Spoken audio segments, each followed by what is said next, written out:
Nagbabalik po ang opinion ko. Kasama niyo po Darlene Olanyo.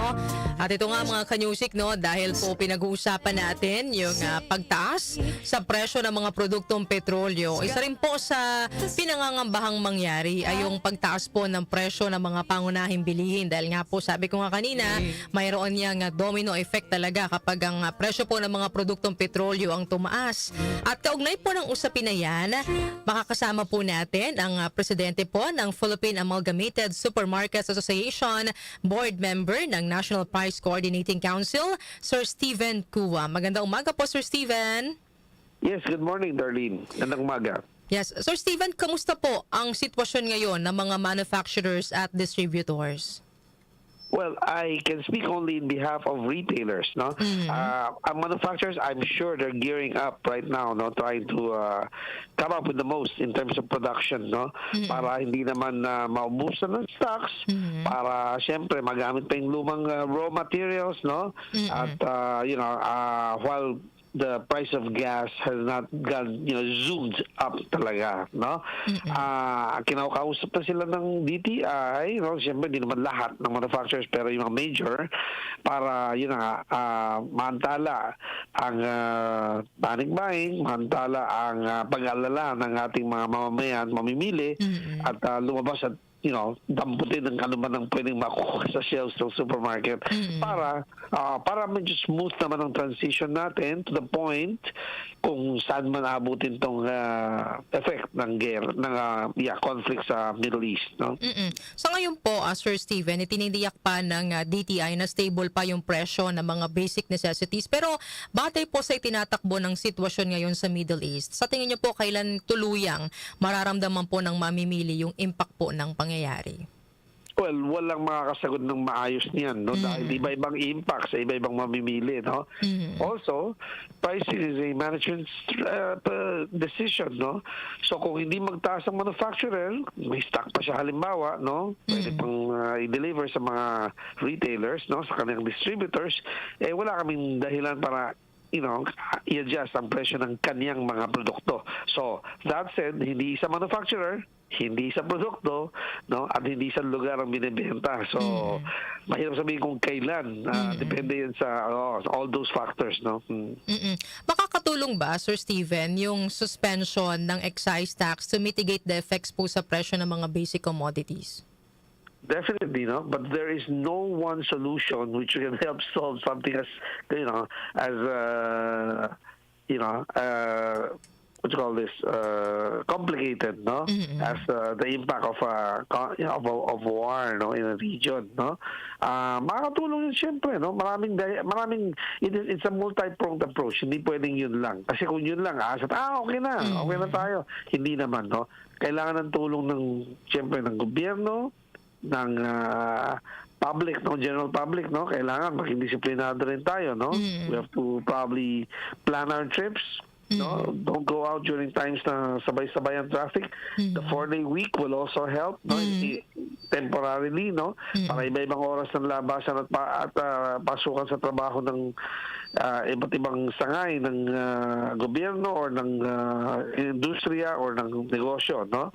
So there are maraming pwedeng gawin at dapat gawin, no. Kaya yung emergency powers na binigay kay Pangulong Marcos ay para decide when to suspend, how to suspend, by how much, and how long it'll last, no?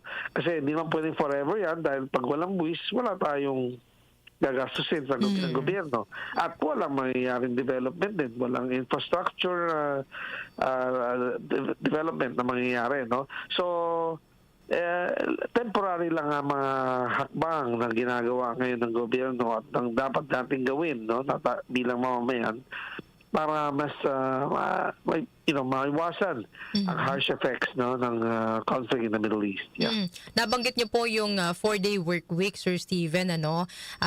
Kasi po 'di ba sa mga manufacturing at iba pang industriya na may continuous at specific operational requirements, posible ba na hindi po maging practical yung ganitong setup? Well, again, particular sa ngayon lang nga sabi ko, no, gobyerno, even gobyerno, may matitirang tao, di pwedeng lahat 4-day work week eh. Parang, di ba, syempre, 5 days lang eh, out of 7 yan. Di naman hindi naman 5 araw sa linggo eh. 7 araw, di ba? So, 4 days lang is half na lang halos ng isang linggo. So, hindi nga practical. But, what's there to work with if there's nothing to work with, di ba? That's why all of this is temporary and needs review. No? Kailangan review yan, constant review yan. So every 2 weeks, every 1 month, depende kung ano yung trabaho, ano yung serbisyo na kontribusyon sa ekonomiya ng sangay natin pinag-uusapan. Ano pong may papayo ninyo sa mga consumer upang sa sariling diskarte maibsan po yung epekto po nitong all price hike?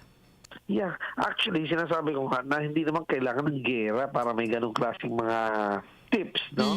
Kung saan tayo makatipid, kung saan tayo makatulong sa pagpapatakbo ng isang lipunan. Hindi lang naman gobyerno nagpapatakbo ng lipunan, eh, no? Siyempre, that people are involved, no? Yes. Di man pwede lahat ituro lang sa gobyerno, no? The government has to come up with the guidelines. The people hopefully will comply and will will follow suit, follow kung ano yung nakalagay sa guidelines para in other words, we have to get our act together. Kung po pasaway sa gobyerno at sa private sector, wala mangyayari sa ating kung kanya-kanya. And that is the mindset of the panic buying consumer. Mauna na ako, baka maubusan ako, di ba? So, you can probably buy 15-20% on top of what you need, no? But just to be safe, but do not buy 50% or another 100% on top of what you need. Because kinakain mo na yung supply ng ibang mamimili, lalo na yung mga walang pambili ngayon. Diba? By the time may pambili na sila, wala na yung produkto. Diba? Oo, yun. So we have to get our act together. Somebody sabi, it's a balancing act for everyone. May mga nakikita na rin ako, Sir Steven, no, sa mga social media, may mga post na ngayon pa lang daw parang nag-iimbak na sila ng mga supplies nila kasi ayaw nilang abutan pa ng pagtaas ng mga presyo ng mga bilihin. Ano po ang inyong mensahe? Dapat ba may rason ba para mag-panic buying ang publiko, Sir Steven? Hindi dapat, no? Kasi yun na nga, hindi naman lahat ng produkto gagalaw ang presyo.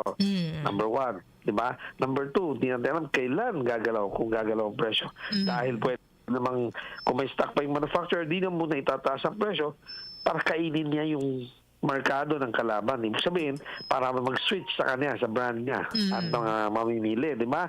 So, hindi natin alam kailan. Kaya yung tanong na kailan, by how much, nobody can tell because it's a man-made decision. Hindi naman the manufacturer's decision, no? So hindi naman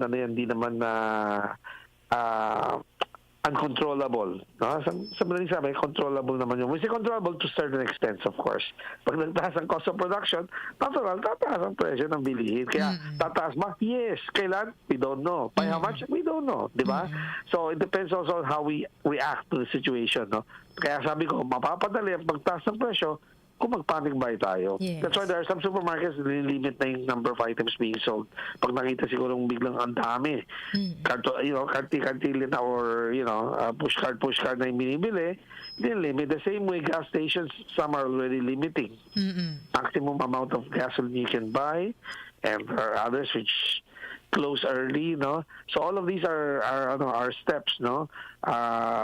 Hopefully not to make more money for the business people, but also to ease the situation, no? Kasi we will soon run out of this and that if we all think of our own pockets and our own pangailangan. Nakatakda pong magbulong ang National Price Coordinating Council bukas March 13. Ano po ang lalamanin ng inyong aktibidad na ito, Sir Steven? Well, manggagaling ang initiative from DTI, no? So until yesterday, tsaka lang na-confirm na matutuloy yung meeting bukas. Because the meeting was called before the first missile was fired. So, regular meeting yan. Kaya lang, nung nagkagulo na sa Middle East, natural, inisip namin, mapapaaga ba yung meeting na yan? Hindi naman. Kasi number 1, what's there to talk about? I mean, unless DTI talks to the manufacturers not to hold on to their prices as long as they can, there's nothing to meet. About, ano pag-usapan namin? Yun din, sabihin lang namin, pausapin yung manufacturers, yun lang naman ang pag-usapan, di ba? So hopefully by tomorrow, nakausap na, since last week mo naman yung umpisa ng gulo na sa Middle East, sana, medyo nakausap mo yung major manufacturers para meron kaming, we can get our act together and find out what's gonna happen in the next few weeks. No? Mhm. Maraming salamat, Sir Steven, sa pagpapaunlak po sa amin ngayong umaga po na ito. Thank you for having me, Darlene. Yan. Bye. Nakasama po natin mga kanyusik ang presidente po ng Philippine Amalgamated Supermarkets Association at board member ng National Price Coordinating Council, si Sir Steven Kua. So yan mga kanyusik, no? Paalala, walang dahilan para mag-panic buying. At kung tayo po ay magpa-panic buying, parang tayo na rin yung naging dahilan kung bakit tataas ang presyo ng mga bilihin. Baka imbis na matagalan pa yung pagtaas dahil sabi nga, mayroon pa namang enough na supply, mga old supplies, no, bago pa mangyari itong mga pagtaas ng presyo ng mga pangunahing bilihin, dahil sa pagpapanik buying natin, yung mabilis na pagkaubos ng supply sa mga supermarket, baka tayo po yung mag-trigger ng maagang pagtaas ng presyo ng mga pangunahing bilihin. Kaya, kunin lang po, no, yung enough sa atin pong pangangailangan. Huwag po tayong yung talagang punuin na yung cart ng lahat ng mga produkto na yan para lang may imbak kayo at hindi umabot doon at hindi kayo abutan ng pagtaas ng presyo ng mga pangunahing bilihin. Maging ano rin tayo mga kanyusik, no? To the point na wala nang mabibili yung iba nating mga consumer, no? Naranasan natin yan nung pandemic na halos wala ka nang mabili sa supermarket dahil lahat panic buying, gustong mag-imbak ng mga pagkain sa kanila pong mga bahay. Pero yun nga, sabi ni Sir Steven, baka tayo pa yung maging dahilan, yung pagpapanic buying, yan pa yung maging dahilan para mapaaga yung pagtaas ng presyo ng mga bilihin.